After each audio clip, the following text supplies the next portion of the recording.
மதுரை அரிட்டாப்பட்டி கிராமத்தில் டங்ஸ்டன் கனிம சுரங்க திட்ட ஏலத்தை ரத்து செய்ய வலியுறுத்தி மேலூர் பென்னிக்விக் பேருந்து நிலையம் முன்பு மதுரை எம்பி சு வெங்கடேசன் தலைமையில் மார்க்சிஸ்ட் கம்யூனிஸ்ட் கட்சியினர் போராட்டம் நடத்தி வருகின்றனர். கூடுதல் விவரங்களுடன் செய்தியாளர் ராஜா கிருஷ்ணன் இணைப்பில் இருக்கிறார். ராஜா கிருஷ்ணன், போராடுபவர்களின் கோரிக்கை என்னவாக இருக்கிறது? இதில் யாரெல்லாம் பங்கு கொண்டிருக்கிறார்கள்?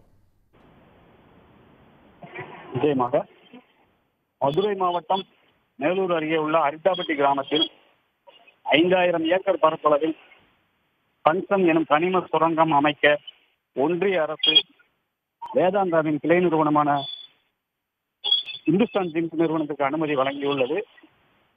இந்த திட்டத்திற்கு எதிராக தமிழ்நாடு அரசு சட்டமன்றத்தில் தனி தீர்மானம் நிறைவேற்றியுள்ளது. இதனிடையே இந்த ஏலத்தை ரத்து செய்ய கோரி மதுரை மக்களவை உறுப்பினர் சு வெங்கடேசன் தலைமையில் மார்க்சிஸ்ட் கம்யூனிஸ்ட் கட்சியினர் மேலூர் பென்னிக்விக் பேருந்து நிலையம் முன்பு தற்போது கண்டன ஆர்ப்பாட்டத்தில் ஈடுபட்டு வருகின்றனர். இதில் 500க்கும் மேற்பட்ட பெண்கள் பங்கேற்றுள்ளனர். இந்த ஏலத்தை ஒன்றிய அரசு முழுமையாக ரத்து செய்யும் வரை தங்களுடைய போராட்டம் தொடரும் எனவும், மக்களுடைய போராட்ட உணர்வை மதித்து ஒன்றிய அரசு இத்திட்டத்தை கைவிட நடவடிக்கை எடுக்க வேண்டும் எனவும் சு வெங்கடேசன் எம்பி தொடர்ந்து பேசி வருகிறார். ஏற்கனவே மக்களின் போராட்டத்துக்கு ஆதரவு தெரிவித்து பல்வேறு அரசியல் கட்சியினர் அரிட்டாப்பட்டி கிராமத்திற்கு வந்து மக்களுடைய கோரிக்கைகளை கேட்டு சென்றுள்ளனர்.